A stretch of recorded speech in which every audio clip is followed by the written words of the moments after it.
courtesy sa legislature na ibinibigay natin sa executive. I don't appreciate this kind of Senator attitude. Tolentino, do you have a Madam Chair? Madam Chair. Yes, Madam Chair. Hindi ko rin maintindihan ang ugali ni Senator Risa Ontiveros, and I do not appreciate, ano yung sinabi niya? I do not appreciate this kind of behavior and attitude. Madam Chair, noong 2016, tumatakbo si Senator Risa Ontiveros na senator, nakailang talo na siya. So, Dalawa, Madam Chair. okay, dalawa.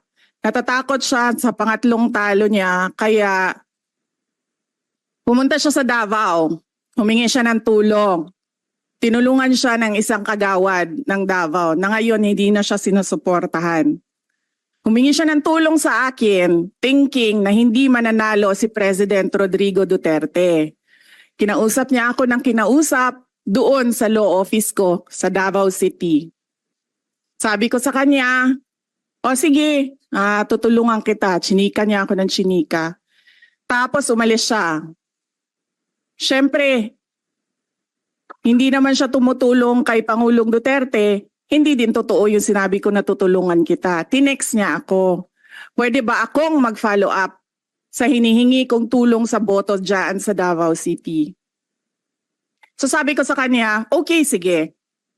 So, tinawagan ko at sinabihan ko at pinakiusapan ko ng pinakiusapan si former Congressman Milen Garcia. Sabi ko sa kanya, Kong, tulungan mo ito. Bigyan mo na lang ng ilang barangay mo at ilang mga leaders mo.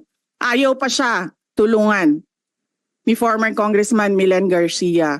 Pinakiusapan ko ulit, Kong, please tulungan mo na lang.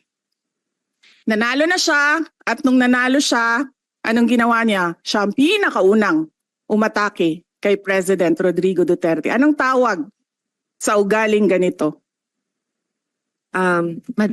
With